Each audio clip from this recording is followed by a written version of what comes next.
जय श्री कृष्ण दोस्तों। आप सभी को अहोई अष्टमी की ढेर सारी शुभकामनाएं। अहोई माता सभी के संतानों की रक्षा करे और निसंतानों को संतान सुख प्रदान करे। अहोई अष्टमी हिंदू धर्म में माताओं द्वारा अपने पुत्रों और संतान की लंबी आयु और सुखमय जीवन के लिए रखा जाने वाला एक महत्वपूर्ण व्रत है। ये व्रत विशेषकर यूपी यानी उत्तर भारत में मनाया जाता है, जहां माताएं अहोई माता की पूजा करके निर्जला व्रत रखती हैं और कार्तिक मास में कृष्ण पक्ष के अष्टमी तिथि को यह व्रत रखा जाता है। दिन भर उपवास रखने के बाद शाम को तारों की छांव में अहोई माता की पूजा करके तारों को अर्घ देने के बाद व्रत की कथा सुनी और पढ़ी जाती है और फिर व्रत खोला जाता है। तो आइए आज हम सभी इस शुभ अवसर पर अहोई माता की कथा का श्रवण करते हैं। आप सभी के संतान के सुख, समृद्धि, उज्जवल भविष्य और उनके दीर्घायु की कामना करने के लिए कमेंट में अहोई माता की जय जरूर से लिखें। अहो माता की कथा सुनते समय अपने हाथ में गेहूं या अक्षत के 7 दाने रखकर सच्चे मन से पूरी श्रद्धा से कथा का श्रवण करना चाहिए। गेहूं के दानों को कथा के बाद जल के लोटे में डालकर इन्हीं से तारों को अर्घ दिया जाता है। पौराणिक कथा के अनुसार एक साहूकार था जिसके 7 बेटे थे और 7 बहुएं थी और एक बेटी थी। दीपावली से पहले कार्तिक बदी अष्टमी को 7 बहुएं अपने घर की निपाई करने के लिए अपनी इकलौती ननद के साथ जंगल के खदान में मिट्टी लेने के लिए गई, जहां पर एक स्याही ब्याही थी। और जब सभी लोग मिट्टी खोद रहे थे तो किसी को पता नहीं था कि वहां पर स्याही के बच्चे हैं। मिट्टी खोदते समय ननद के हाथ से स्याही का बच्चा मर गया। स्याही माता बोली कि अब मैं तेरी कोख बांधूंगी, क्योंकि वो बहुत ही ज्यादा कुपित हो गई थी। तब ननद अपनी 7 भाभियों से बोले कि भाभी तुम मेरे बदले कोख अपनी बंधवा लो। सभी भाभियों ने अपनी कोख बंधवाने से इनकार कर दिया, परंतु छोटी भाभी जो थी वो अपनी ननद से बहुत प्यार करती थी। उसने स्याहू माता से विनती करी कि मेरी ननद की तरफ से मैं क्षमा मांगती हूँ, आप कृपा करके उसकी कोख मत करो, कोख को मत बांधो। माता ने कहा तेरे क्षमा मांगने से क्या होता है, मेरे बच्चे जीवित हो जाएंगे। मेरे बच्चे तो अब मर चुके हैं, अब दिया हुआ श्राप वापस नहीं हो सकता। यदि चाहो तो उसके बदले इस श्राप को तुम भोग लो। छोटी भाभी सहमत हो गई। सोचने लगी कि यदि ननद के बच्चे ना हुए तो मेरे सास ससुर दोयता दोयती के लिए तरस जाएंगे, किंतु यदि मैंने अपनी कोख बंधवा दी तो मेरी 6 जेठानियां हैं जिनसे पोते पोती का सुख उन्हें प्राप्त हो जाएगा। सास ससुर और ननद के लिए इतना त्याग करने वाली बहू ने शायद ही कहीं मिलती है इस संसार में। उसने अपनी कोख बंधवा ली। दोनों ननद भाभी घर आ गए। कुछ दिनों के बाद भाभी का लड़का हुआ, लेकिन 7 दिनों के बाद वो मर गया। अब तो हाकार मच गया। जब भी भाभी के लड़का होता या बच्चे होते तो वो 7 दिनों के बाद उसकी मृत्यु हो जाती। ऐसा करते करते काफी दिन बीत गया, तो उसने सोचा कि किसी पंडित को बुला करके पूछा जाए।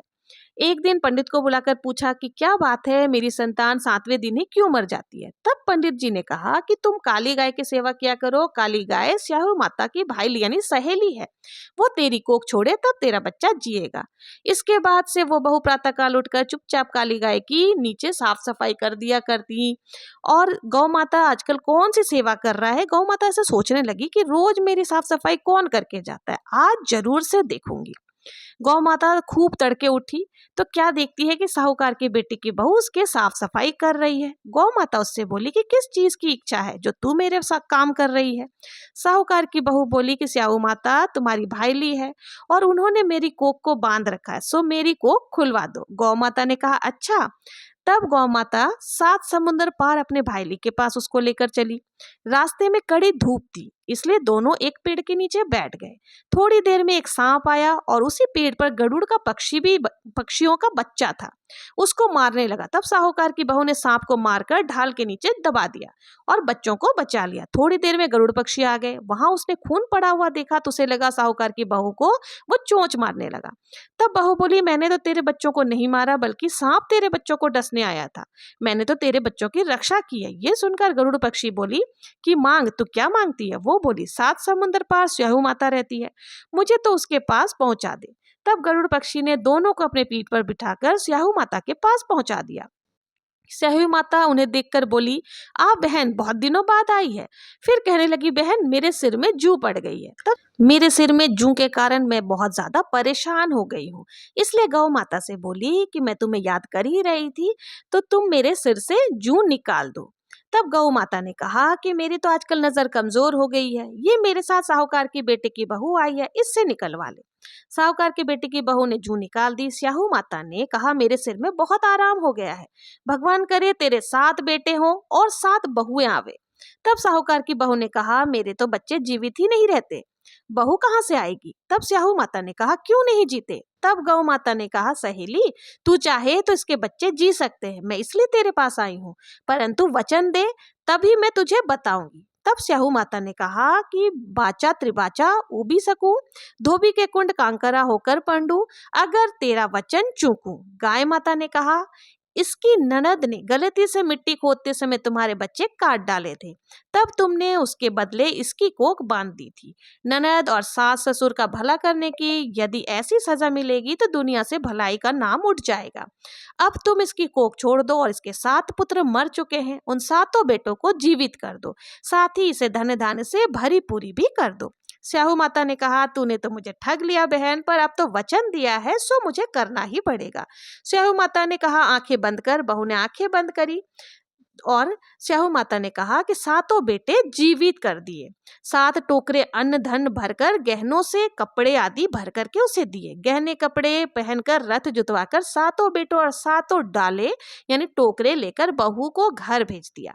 घर आकर प्रसन्नता पूर्वक 8 जगह उजमन की थाली सजाकर रखी। नायन को बुलाया, जाकर जेठानियां व पड़ोसियों को गीत गाने के लिए बुला लाई। उधर जेठानियां आपस में कहने लगी कि जल्दी जल्दी होई माता की पूजा कर लो, वरना देवरानी का रोना पीटना शुरू हो जाएगा। और उधर बच्चे भाग भाग करके देखने के लिए गए कि चाची का रोना पीटना शुरू हुआ कि नहीं हुआ। तब तक जो नाई को बुलाया था बुलावा देने के लिए, वो बुलावा देने चली आई कि चलो तुम्हारी देवरानी ने उज्जवन करने के लिए बुलाया है। जेठानियां आश्चर्यचकित हो गए, सब भागे भागे देवरानी के पास पहुंची और बोला तुम्हारे बच्चे तो मर जाते थे, ये सारे बच्चे जीवित कैसे हो गए। तब देवरानी ने सारा वृतांत बताया कि मुझे ये सब स्याऊ माता की कृपा से मिली है। तो हे अही माता, फिर सबने मिलकर के अही माता की पूजा करी और गीत भजन गाए और कथा सुनी। तो हे अही माता, साहूकार की बेटी की बहू जैसे कोख ली वैसे किसी की ना लेना, जैसे उसे धन्य धन और बेटे बहू दिए वैसे सबको देना। कहानी कहते सुनते और हुकारा भरने वालों की भी संतान की रक्षा करना। ये थी अहोई अष्टमी की व्रत कथा। अब आइए सुनते हैं एक और प्राचीन व्रत कथा जो इस प्रकार से है। एक साहूकारनी थी, उसके 7 लड़के थे। एक दिन साहूकारनी मिट्टी खोद रही थी, गलती से उसकी कुदाली सही के बच्चे पर लग गई और सही के बच्चे सदा के लिए सो गए। इसके बाद उसने कुदाल को सही के खून से सना हुआ देखा तो सही के बच्चों के मर जाने का उसे बहुत ज्यादा दुख हुआ, परंतु वो विवश थी, कर भी क्या सकती थी, अब तो बच्चे मर चुके थे। यह काम उससे अनजाने में हो गया था। इसके बाद वो बिना मिट्टी लिए ही दुख के साथ खेद करते हुए अपने घर पर आ गई। उधर जब सही अपने घर में आई तो अपने बच्चों को मरा हुआ देखकर नाना प्रकार से विलाप करने लगी और उसको श्राप देने लगी कि जिसने भी मेरे बच्चों को मारा है उसे भी इसी प्रकार का कष्ट भुगतना चाहिए। तत्पश्चात सही के श्राप से सेठानी के 7 लड़के 1 साल के अंदर ही मृत्यु को प्राप्त हो गए। इस प्रकार अपने बच्चों को असमय काल के मुंह में चले जाने से सेठ सेठानी इतने दुखी हुए कि उन्होंने किसी तीर्थ पर जाकर अपने प्राणों को त्याग देना ही उचित समझा। इसके बाद वो दोनों घर बार छोड़कर पैदल ही किसी तीर्थ स्थान की ओर चल दिए। रास्ते में खाने पीने की ओर कोई ध्यान न देकर जब उनमें कोई शक्ति नहीं बची, साहस नहीं रहा, तब वो चलते रहे। जब वह पूर्णतः अशक्त हो गए तो अंत में मूर्छित होकर गिर पड़े। उनकी यह दशा देखकर भगवान करुणा सागर ने उनको मृत्यु से बचाने के लिए उनके पापों का अंत चाहा और इस अवसर पर आकाशवाणी हुई कि हे सेठ, तेरी सेठानी ने मिट्टी खोदते समय ध्यान न देकर सही के बच्चे को मार दिया था, उसके कारण तुम्हें अपने बच्चों का दुख देखना पड़ा। यदि तुम पुनः घर जाकर मन लगाकर गौ की सेवा करो, अहोई देवी की विधि विधान से व्रत आरंभ कर दो, प्राणियों पर दया रखते हुए स्वप्न में भी किसी के कष्ट नहीं दोगे, तो तुम्हें भगवान की कृपा से पुनः संतान की प्राप्ति हो जाए। दोनों सेठ सेठानी ने अहोई माता का पूरे नियम और विधि विधान से पूजन करना प्रारंभ कर दिया और फिर उन्होंने कहा था कि आप राधा कुंड में भी स्नान जरूर से करना। तो दोनों नियम पूर्वक राधा कुंड में स्नान करते और अहोई माता का व्रत पूजन करते। इस प्रकार से पूजन करते हुए काफी समय बीत गया। अहोई माता एक बार उनको दर्शन दी और बोला बताओ तुम्हें क्या चाहिए। तब दोनों सेठ सेठानी ने अपने बच्चों को पुनः जीवित करने का प्रार्थना किया और सभी बच्चे उनके जीवित हो गए। ऐसा करने के पश्चात भगवान की कृपा से सेठ सेठानी पुनः 7 पुत्र वाले होकर अनगिनत पौत्रों के सहित संसार में नाना प्रकार के सुखों को भोगने के पश्चात स्वर्ग को चले गए।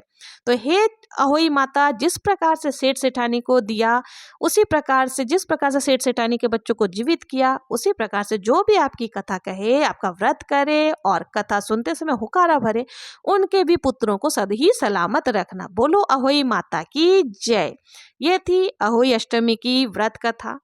आप लोगों को व्रत कथा सुनने के बाद जो हाथ में आपने गेहूं के दाने लिए थे, उससे हमें तारों को अर्घ देना होता है।